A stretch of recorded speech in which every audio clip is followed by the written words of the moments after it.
Hello, fellow VR enthusiasts, and thanks for joining me today. I've owned the HP Reverb G2 for around 45 days. I bought it as an upgrade from the Oculus CV1, which I used for around 4 years. In this video, I'll talk about the pros and cons of the G2, along with what I've learned so far about this new VR headset.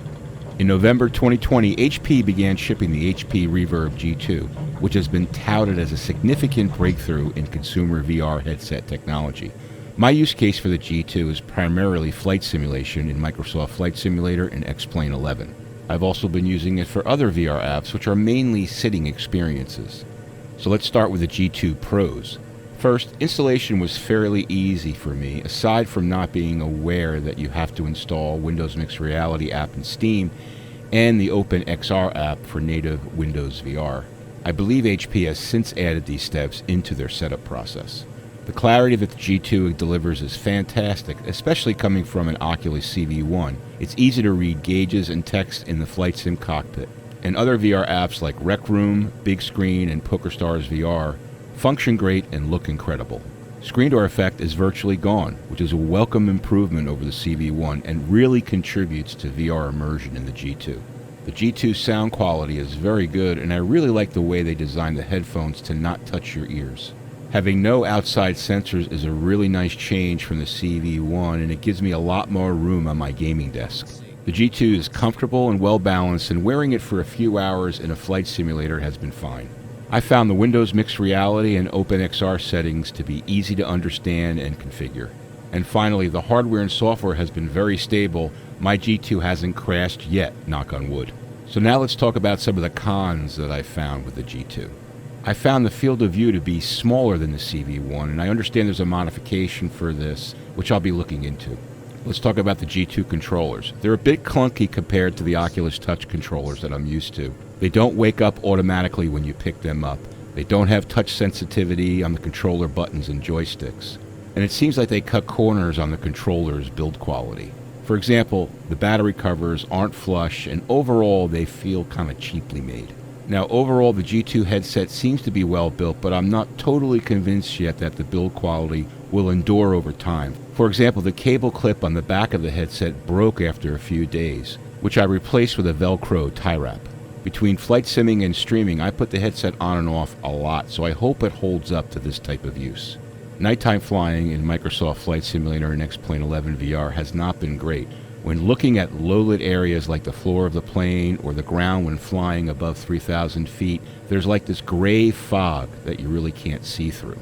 I haven't found a setting to improve this, and I've read that this has to do with the LCD panels that the G2 has and the way it handles shades of gray. Aside from that, flying during other times of the day looks incredible. Now let's take a look at some of the things I've learned over the last 45 days using the HP Reverb G2. Plugging the G2's USB connector into a powered USB 3 port on a hub will get you the best color production.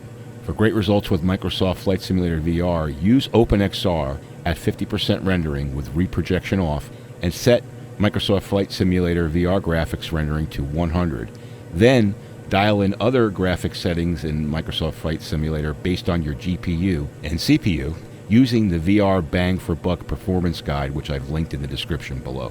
I can see how the headset may be a bit heavy and bulky for standing games where there's a lot of movement required, like Beat Saber.